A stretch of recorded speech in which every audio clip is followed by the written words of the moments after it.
Okay. Whew. Sorry, I sound sniffly. I just sneezed. Okay. Okay, I'm gonna do the rest of chapter 24. Well, there's a picture of J.P. Morgan here. Okay, anyways, page 522, Carnegie and Other Sultans of Steel. Gonna do the rest of the chapter. It's about 13-ish pages, and they're not too long, so hopefully it's not as long as the first half felt. But anyways. Okay. I spit in my mouth like every second of the day. I only have my water bottle today, so it doesn't have the ice and the noise. But anyways. Move my mic to where it belongs. Okay, Carnegie and Other Sultans of Steel. Kingpin among steel masters was Andrew Carnegie, an undersized, charming Scotsman. As a tow-headed lad of 13, he was brought to America by his impoverished parents in 1848 and got a job as a bobbin boy at $1.20 a week. Mounting the ladder of success so fast that he was said to have scorched the rungs, he forged ahead by working hard, doing the extra chore, cheerfully assuming responsibility, and smoothly cultivating influential people. After accumulating some capital, Carnegie entered the steel business in the Pittsburgh area. A gifted organizer and administrator, he succeeded by picking high-class associates and by eliminating many middlemen. Although inclined to be tough-fisted in business, he was not a monopolist and disliked monopolistic trusts. His remarkable organization was a partnership that involved, at its maximum, about 40 Pittsburgh millionaires. By 1900, he was producing one-fourth of the nation's Bessemer steel, and the partners in these pre-income tax days were dividing profits by $40 million a year as their take-home pay, with the Napoleon of the smokestacks himself receiving a cool $25 million. Into the picture now stepped the financial giant of the age, J. Pierpont Morgan. Jupiter Morgan had made a legendary reputation for himself and his Wall Street banking house by financing the reorganization of railroads, insurance companies, and banks. An impressive figure of a man with massive shoulders, shaggy brows, piercing eyes, and a bulbous, acne-cursed red nose, he had established an enviable reputation for integrity. He did not believe that money power was dangerous, except when in dangerous hands, and he did not regard his own hands as dangerous. The force of circumstances that brought Morgan and Carnegie into collision. By 1900, the canny little Scotsman, wary of turning steel into gold, was eager to sell his holdings. Morgan had meanwhile plunged heavily into the manufacture of steel pipe tubing. Carnegie, cleverly threatening to invade the same business, was ready to ruin his rival if he did not receive his price. The steelmaster's agents haggled with the imperious Morgan for 8 agonizing hours, and the financier finally agreed to buy out Carnegie for over $400 million. Fearing that he would die disgraced with so much wealth, Carnegie dedicated the remaining years of his life to giving away money for public libraries, pensions for professors, and other such philanthropic purposes. In all disposing of about $350 million. Morgan moved rapidly to expand his new industrial empire. He took the Carnegie holdings, added others, watered the stock liberally, and in 1901 launched the enlarged United States Steel Corporation. Capitalized at $1.4 billion, it was America's first billion-dollar corporation, a larger sum than the total estimated wealth of the nation in 1800. The Industrial Revolution, with its hot Bessemer breath, had come into its own.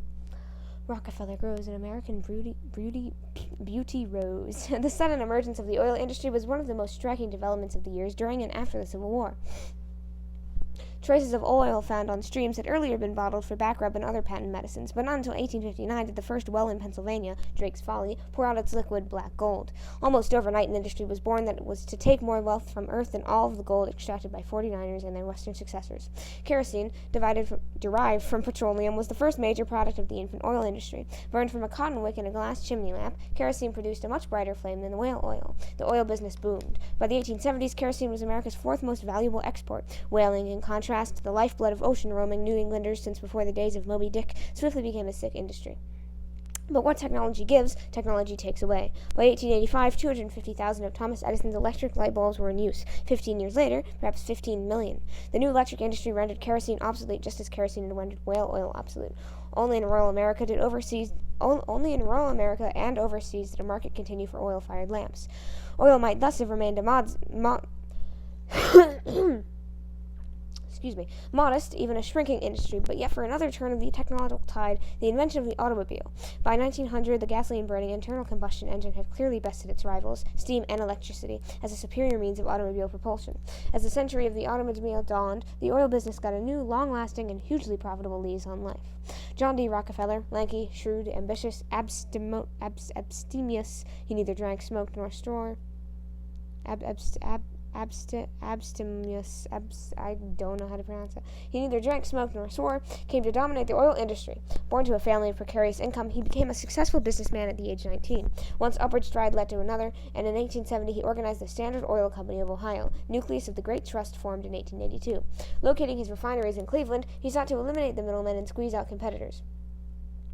Pious and parsimonious, Rockefeller flourished in an area of completely free enterprise. So-called piratical practices were employed by corsairs of finance, and business ethics were distressingly low. Rockefeller, operating just to the windward of the law, pursued a policy of rule or ruin. See all the oil that is sold in your district, was the hard-boiled order that went out to his local agents. By 1877, Rockefeller controlled 95% of all the oil refineries in the country.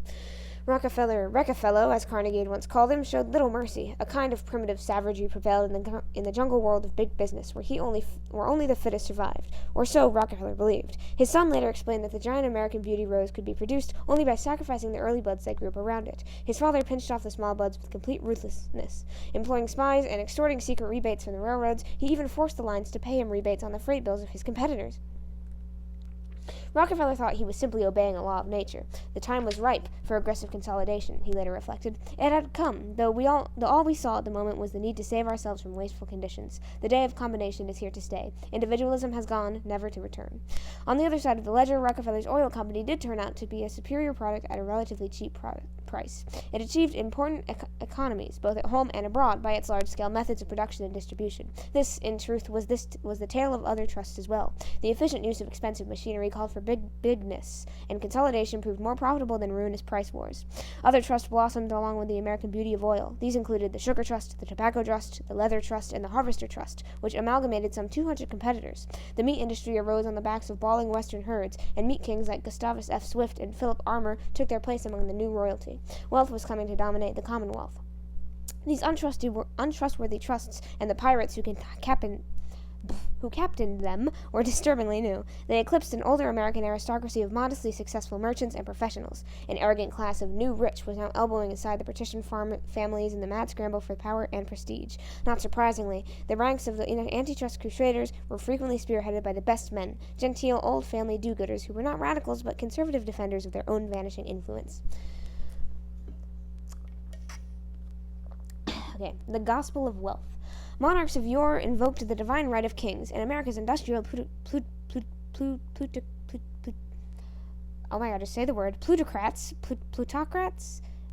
plutocrats took a somewhat similar stance. Some candidly credited heavenly help. Godliness is in league with riches, preached the Episcopal bishops of Massachusetts, and hard-fisted John D. Rockefeller piously acknowledged that the good Lord gave me my money. Steel Baron Andrew Carnegie agreed that the wealthy, entrusted with society's riches, had to prove themselves morally responsible according to a gospel of wealth. But most defenders of wide-open capitalism relied more heavily on the survival of the fittest theories of English philosopher Herbert Spencer and Yale professor William Graham Sumner. Later mislabeled social Darwinists, these theorists argued that individuals won their stations in life by competing on the basis of their natural talents. The wealthy and powerful had simply demonstrated greater abilities than the poor. Spencer and Sumner owed less to English evolutionary naturalist Charles Darwin, who stressed the adaptation of organisms, than to British laissez-faire economists David Ricardo and Thomas Malthus. In fact, Spencer, not Darwin, coined the phrase survival of the fittest. The millionaires are a product of natural selection, Sumner declared. In 1883, he asked, what do social classes owe each other? And then answered his own question. Nothing. Some social Darwinists later applied this theory to explain why some nations were more powerful than others, or had the right to dominate lesser peoples, often defined by race. Self-justification by the wealthy inevitably involved contempt for the poor. Many of the rich, especially the newly rich, had pulled themselves up by their own bootstraps. Hence, they concluded that those who stayed poor must be lazy and lacking in enterprise. The Reverend Russell Conwell of Philadelphia became rich by delivering his lecture, Acres of Diamonds, thousands of times. In it, he charged, "There is not a poor person in the United States who was not made poor by his own shortcomings." Such attitudes were a formidable roadblock to social reform. Plutocracy, like the earlier slaveocracy, took its stand firmly on the Constitution. The clause that gave Congress sole jurisdiction over interstate commerce was a godsend to the monopolists. Their high-priced lawyers used it time and time again to thwart controls by the state legislators. Giant trusts likewise sought refuge behind the 14th Amendment, which had been originally designed to protect the rights of the ex-slaves as persons. The courts ingeniously interpreted a corporation to be a legal person and decreed that, as such, it could not be deprived of its property by a state without due process of law. Great industrialists sought to incorporate in easy states like New Jersey, where the restrictions on big business were mild or non-existent. For example, the Southern Pacific Railroad, with much of its trackage in California, was incorporated in Kentucky. Government tackles the trust evil. At long last, the masses of the people began to mobilize against monopoly. They first tried to control the trust through state legislation, as they had earlier attempted to curb the railroads. Failing here, as before, they were forced to appeal to Congress. After prolonged pulling and hauling, the Sherman Antitrust Act of 1890 was finally signed into law. The Sherman Act flatly forbade combinations in restraint of trade without any distinction between good trusts and bad trusts. Bigness, not badness, was the sin. The law proved ineffective, largely because it had only baby teeth, or no teeth at all, and because it contained legal loopholes through which clever corporation lawyers could wriggle. But it was unexpectedly effective in one respect. Contrary to its original intent, it was used to curb labor unions or labor combinations that were deemed to be restraining trade. Early prosecutions of the trust by the Justice Department under the Sherman Act of 1890, as it turned out, were neither vigorous nor successful. The decisions in 7 of the first 8 cases presented by the Attorney General were adverse to the government. More new trusts were formed in the 1890s under President McKinley than during any other period. Not until 1914 were the paper jaws of the Sherman Act fitted with reasonably sharp teeth. Until then, there was some question whether the government would control the trusts or the trusts the government. But the iron grip of monopolistic corporations was being threatened. A revolutionary new principle had been written into the law books by the Sherman Antitrust Act of 1890, as well as by the Interstate Commerce Act of 1887. Private greed should henceforth be subordinated to the public need. The South in the Age of Industry. The industrial tidal wave that washed over the North after the Civil War caused only feeble ripples in the backwater of the South. As late as 1900, the South still produced a smaller percentage of the nation's manufactured goods than it had before the Civil War. The plantation system had degenerated into a pattern of absentee land ownership. White and black sharecroppers now tilled the soil for a share of the crop, or they became tenants in bondage to their landlords, who controlled needed credit and supplies. Southern agriculture received a welcome boost in the 1880s when machine-made cigarettes replaced the roll-your-own variety and tobacco consumption shot up. James Buchanan Duke took full advantage of the new technology to mass-produce the dainty coffin nails. In 1890, in what was becoming a familiar pattern, he absorbed his main competitors into the American Tobacco Company. The cigarette czar later showed such generosity to Trinity College, near his birthplace in Durham, North Carolina, that the trustees gratefully changed its name to Duke University. Industrialists tried to coax the agriculture South out of the fields and into the factories, but with only modest success. The region remained overwhelmingly rural. Prominent among boosters of New South was silver-tongued Henry W. Grady, editor of the Atlanta Constitution. He tirelessly exhorted the ex-Confederates to become Georgia Yankees and outplay the North at the commercial and industrial game. Yet formidable obstacles lay in the path of the Southern industrialization. One was the paper barrier of regional rate-setting systems imposed by the northern-dominated railroad interests. Railroads gave preferential rates to manufactured goods moving southward from the north, but in the opposite direction, they discriminated in favor of southern raw materials. The net effect was to keep the South in a kind of servitude to the Northeast, as a supplier of raw materials to the manufacturing metropolis, unable to develop a substantial industrial base of its own. A bitter example of this economic discrimination against the South was the Pittsburgh Plus pricing system in the steel industry. Rich deposits of coal and iron ore near Birmingham, Alabama, worked by low-wage Southern labor, should have been given steel manufacturers there a competitive edge, especially in Southern markets. But the steel lords of Pittsburgh brought pressure to bear on the compliant railroads. As a result, Birmingham steel, no matter where it was delivered, was charged a fictional fee, as if it had been shipped from Pittsburgh. This stunting of the South's natural economic advantages throttled the growth of the Birmingham steel industry. In manufacturing cotton textiles, the South fared considerably better. Southerners had long resented shipping their fiber to New England, and now their cry was, "Bring the mills to the cotton." Beginning about 1880, Northern capitalists had begun to erect cotton mills in the South, largely in response to tax benefits and the prospect of cheap and non-unionized labor. The textile mills proved to be a mixed blessing to the economically blighted South. They slowly wove an industrialist thread into the fabric of Southern life, but at a considerable human cost. Cheap labor was the South's major attraction for potential investors, and keeping labor cheap became almost a religion among Southern industrialists. The mills took root in the chronically depressed Piedmont region of Southern Appalachia and came to dominate utterly the communities in which they were located. Rural Southerners, virtually all of them white, for blacks were excluded from all but the most menial jobs in the mills, poured out of the hills and hollows to seek employment in the hastily erected company mill towns. Entire families, often derided as hillbillies or lint heads, worked from dawn to dusk amid the whirring spindles. They were paid at half the rate of their northern counterparts and often received their compensation in the form of credit at a company store, to which they were habitually in debt. But despite their depressed working conditions and poor pay, many Southerners saw employment in the mills as a salvation, the first steady jobs and wages they had ever known. With many mills anxious to tap the cheap labor of women and children, mill work often offered destitute farm fugitive families their only chance to remain together. Okay, excuse me. The impact of the new Industrial Revolution on America. Economic miracles wrought during the decades after the Civil War enormously increased the wealth of the Republic. The standard of living rose sharply, and well-fed American workers enjoyed more physical comforts than their counterparts in any other industrial nation. Urban centers mushroomed at the as the insatiable factories demanded more American labor, and as immigrants swarmed like honeybees to the new jobs. Early Jeffersonian ideals were withering before the smudgy blast from the smokestacks. As agriculture declined in relation to manufacturing, America could no longer aspire to be a nation of small freehold farms. Jefferson's concepts of free enterprise, with neither help nor hindrance from Washington, were being thrown out the factory window. Tariffs had already provided assistance, but the long arm of federal authority was now committed to the decades of corporation curbing and trust busting. Older ways of life also wilted in the heat of the factory furnaces. The very concept of time was revolutionized. Rural American migrants and peasant European immigrants used to live by the languid clock of nature, now had to regiment their lives by the factory whistle. The seemingly arbitrary discipline of industrial labor did not come easily and sometimes had to be forcibly taught. One large corporation simultaneously instructed its Polish immigrant workers in the English language and in the obligations of factory work schedules. I hear the whistle, I must hurry. I hear the 5-minute whistle. It is time to go into the shop. I change my clothes and get ready to work. The starting whistle blows. I eat my lunch. It is forbidden to eat until then. I work until the whistle blows to quit. I leave my place nice and clean. I put all my clothes in the locker. I must go home. Probably no single group was more profoundly affected by the new industrial age than women. Propelled into the industry by recent inventions, chiefly the typewriter and the telephone switchboard, millions of stenographers and hello girls discovered new economic and social opportunities. The Gibson Girl, a magazine image of an independent and athletic new woman created in the 1890s by the artist Charles Dana Gibson, became the romantic ideal of the age. For middle-class women, careers often meant delayed marriages and smaller families. Most women workers, however, toiled neither for independence nor for glamour, but out of economic necessity. They faced the same long hours and dangerous working conditions as did their mates and brothers, and they earned less, as wages for women's jobs were usually set below those for men's.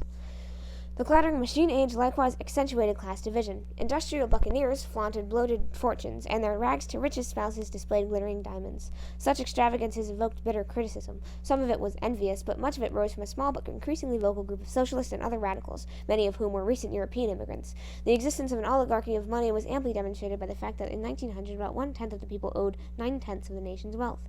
A nation of farmers and independent producers was becoming a nation of wage earners. In 1860, half of all workers were self-employed. By the century's end, 2 of every 3 working Americans depended on wages. Real wages were rising, and times were good for workers who were working, but with dependence on wages came vulnerability to the swings of the economy and the whims of the employer. The fear of unemployment was never distant. A breadwinner's illness could mean catastrophe for an entire family. Nothing more sharply defined the growing difference between working class and middle class conditions of life than the precariousness of the laborer's lot. Reformers struggled to introduce a measure of security, job and wage protection, and provision for temporary unemployment into the lives of the working class. Finally, strong pressures for foreign trade developed as the tireless industrial machine threatened to saturate the domestic market. Aided by developments like the laying of the transatlantic telegraph in 1866 and the opening of the Suez Canal in 1869, international trade became ever faster, cheaper, and easier. American products radiated out all over the world, notably the 5-gallon kerosene can of the Standard Oil Company. The flag follows trade, and empire tends to follow the flag, a harsh lesson that America was soon to learn.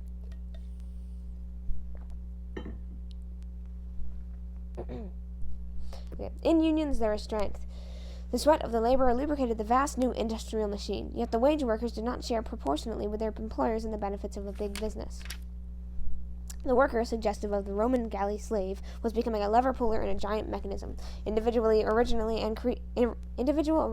and creativity were being stifled, and less value than ever before was being placed on manual skills. Before the Civil War, the worker might have toiled in a small plant whose owner hailed the employee in the morning by first name and inquired after the family's health. But now the factory hand was employed by a corporation, depersonalized, bodiless, soulless, and often conscienceless.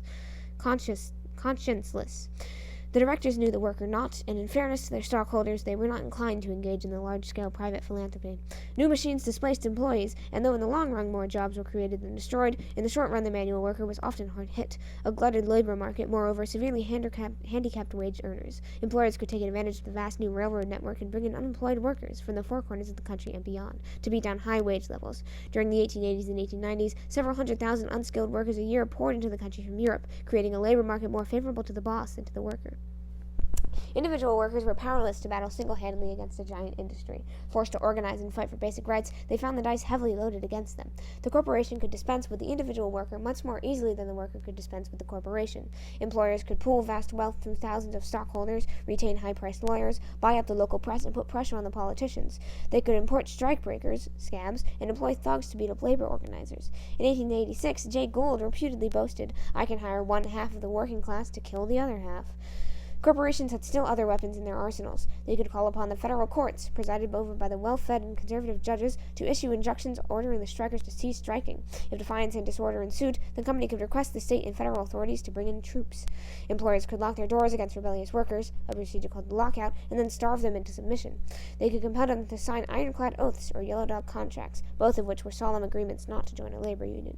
They could put the names of agitators on a blacklist and circulate it among fellow employers. A corporation might even own the company town with its high-priced grocery stores and easy credit. Often the workers sank into perpetual debt, a status that strongly resembled serfdom.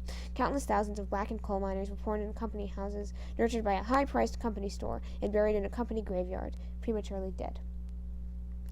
The middle-class public, annoyed by recruitment strikes, grew deaf to the outcry of the worker. American wages were perhaps the highest in the world, although $1 a day for pick-and-shovel labor does not now seem excessive. Carnegie and Rockefeller had battled their way to the top, and the view was common that the laborer could do likewise. Somehow the strike seemed like a foreign importation, socialistic and hence unpatriotic. Big business might combine into trusts to raise prices, but the worker must not combine its unions to raise wages. Unemployment seemed to be an act of God, who somehow would take care of the laborer.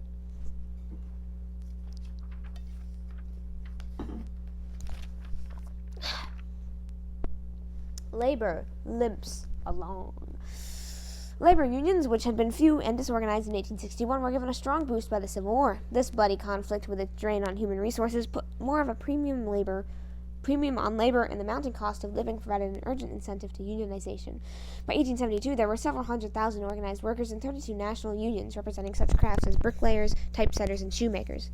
The National Labor Union, organized in 1866, represented a giant boot stride by workers. One of the earliest national-scale unions to organize in the Americas or Europe, it aimed to unify workers across locales and trades to challenge their ever more powerful bosses. The union lasted 6 years and attracted the impressive total of some 600,000 members, including the skilled, unskilled, and farmers. Though in keeping with the times, it excluded the Chinese and made only nominal efforts to include women and blacks. Black workers organized their own colored national labor union as an adjunct, but black workers' support for the Republican Party and the persistent racism of white unionists prevented the two national unions from working together. The National Labor Union agitated for the arbitration of industrial disputes and the 8-hour workday, winning the latter for government workers, but the devastating depression of the 1870s dealt it to a knockout blow. Labor was generally rocked back on its heels during the tumultuous years of the Depression, but it never completely toppled. Wage reductions in 1877 touched off such disruptive strikes on the railroads that nothing short of federal troops could restore order. A new organization, the Knights of Labor, seized the torch dropped by the defunct National Labor Union. Officially known as the Noble and Holy Order of the Knights of Labor, it began inconspicuously in 1869 as a secret society, with a private ritual, passwords, and a special handshake. Secrecy, which continued until 1881, would forestall possible reprisals by employers. The Knights of Labor, like the National Labor Union, sought to include all workers in one big union. Their slogan was, an injury to one is the concern of all. A welcome mat was rolled out for the skilled and unskilled, for men and women, for whites and blacks, and some 90,000 of whom joined. The Knights barred only non-producers, liquor dealers, professional gamblers, lawyers, bankers, and stockbrokers. Setting up broad goals, the embattled Knights refused to thrust their lands into politics. Instead, they campaigned for economic and social reform, including producers' cooperatives and codes for safety and health. Voicing the war cry, labor is the only creator of values and capital, they frowned upon industrial warfare while fostering industrial arbitration. The ordinary workday was then 10 hours or more, and the Knights waged a determined campaign for the 8-hour stint. A favorite song of these years ran, "Hurrah, hurrah for labor, it is mustering all its powers, and shall march along to victory with the banner of 8 hours." Under the eloquent but often erratic leadership of Terence V. Powderly, an Irish American of nimble wit and fluent tongue, the Knights won a number of strikes for the 8-hour day. When the Knights staged a successful strike against Jay Gould and Wabash Railroad in 1885, membership mushroomed to about 750,000 workers. Unhorsing the Knights of Labor. Let me take a sip. Despite their outward success, the Knights were riding for a fall. They became involved in a number of May Day strikes in 1886, about half of which failed. A focal point was Chicago, home to about 80,000 Knights. The city was also honeycombed with a few hundred anarchists, many of them foreign-born, who were advocating a violent overthrow of the American government. Tensions rapidly built up to the bloody Haymarket Square episode. Labor disorders had broken out, and on May 4, 1886, the Chicago police advanced on a meeting called to protest alleged brutalities by the authorities. Suddenly, a dynamite bomb was thrown that killed or injured 700 people, including police. Hysteria swept the Windy City. 8 anarchists were rounded up, although nobody proved that they had anything to do directly with the bomb. But the judge and jury held that since they had preached incendiary doctrines, they could be charged with conspiracy. 5 were sentenced to death, 1 of whom committed suicide, and the other 3 were given stiff prison terms. Agitations for clemency mounted. In 1892, some 6 years later, John P. Altgeld, a German-born Democrat of strong liberal tendencies, was elected governor of Illinois. After studying the Haymarket case exhaustively, he pardoned the 3 survivors. Violent abuse was showered on him by conservatives, unstinted praise by those who thought the men innocent. He was defeated for re-election and died a few later in relative obscurity, the eagle forgotten, whatever the merits of the case. Altgeld displayed courage in opposing what he regarded as a gross injustice. The Haymarket Square bomb helped blow the props from under the Knights of Labor. They were associated in the public mind, though mistakenly, with the anarchists. The 8-hour movement suffered correspondingly, and subsequent strikes by the Knights met with scant success. Another fatal handicap of the Knights was their inclusion of both skilled and unskilled workers. Unskilled labor could easily be replaced by strike-breaking scabs. High-class craft unionists, who enjoyed a semi-monopoly of skills, could not be readily supplanted, and hence enjoyed a superior bargaining position. They finally wearied of sacrificing this advantage on the altar of solidarity with their unskilled co-workers and sought refuge in a federation of exclusively skilled craft unions, the American Federation of Labor. The desertion of the skilled craft unionists dealt the Knights a body blow. By the 1890s, they had melted away to 100,000 members, and these gradually effused with the other protest groups of that decade. The AFL to the fore. The elitist American Federation of Labor, born in 1886, was largely the brainchild of squat, square-jawed Samuel Gompers. This colorful Jewish cigar maker, born in a London tenement and removed from school at age 10, was brought to America when 13. Taking his turn at reading informative literature to fellow cigar makers in New York, he was pressed into overtime service because of his strong voice. Rising spectacularity in the labor ranks, he was elected president of the American Federation of Labor every year except one, from 1886 to 1924. Significantly, the American Federation of Labor was just what it called itself, a federation. It consisted of an association of self-governing national unions, each of which kept its independence, with the AFL unifying overall strategy. No individual laborer could join the central organization. Gompers intended a down-to-earth approach, soft-pedaling attempts to engineer sweeping social reform. A bitter foe of socialism, he shunned politics for economic strategies and goals. Gompers had no quarrel with capitalism, but he demanded a fairer share for labor. All he wanted, he said, was more. Promoting what he called pure and simple unionism, he sought better wages, hours, and working conditions. Unlike the somewhat utopian Knights of Labor, he was not concerned with the sweet by and by, but with the bitter here and now. A major goal of Gompers was the trade agreement, authorizing the closed shop, or all union labor. His chief weapons were the walkout and the boycott, enforced by "We don't patronize" signs. The stronger craft unions of Federation, by the pooling funds, were able to amass a war chest that would enable them to ride out the prolonged strikes. The AFL thus established itself on solid but narrow foundations. Although attempting to speak for all workers, it fell far short of being representative of them. Composed of skilled craftsmen, like the carpenters and the bricklayers, it was willing to let unskilled laborers, including women and especially blacks, fend for themselves. Though hard-pressed by big industry, the Federation was basically non-political, but it did attempt to persuade members to reward friends and punish foes at the polls. The AFL weathered the Panic of 1893 reasonably well, and by 1900 it could boast a membership of 500,000. Critics referred to it, with questionable accuracy, as the Labor Trust. Labor disorders continued, peppering the years from 1881 to 1900 with a total of over 23,000 strikes. These disturbances involved 6,610,000 workers, with a total loss to both employers and employees of $450 million. The strikers lost about half their strikes and won or compromised their remainder. Perhaps the gravest weakness of organized labor was that it still embraced only a small minority of the working people, about 3% in 1900. But attitudes toward labor had begun to change perceptibly by 1900. The public was beginning to concede the rights of the workers to organize, to bargain collectively, and to strike. As a sign of the times, Labor Day was made a legal holiday by the Act of Congress in 1894. A few enlightened industrialists had come to perceive that the wisdom of avoiding costly economic warfare by bargaining with the unions and signing agreements, but the vast majority of employers continued to fight organized labor, which achieved its grudging gains only after recurrent strikes and frequent reverses. Nothing was handed to it on a silver platter. Management still had to management still held the whip hand, and several trouble-fraught decades were to pass before labor was to gain a position of relative equality with capital. If the age of big business had dawned, the age of big labor was still some distance over the horizon. And that is 30 minutes. Oh my goodness. Well, that is chapter 24. Yeah.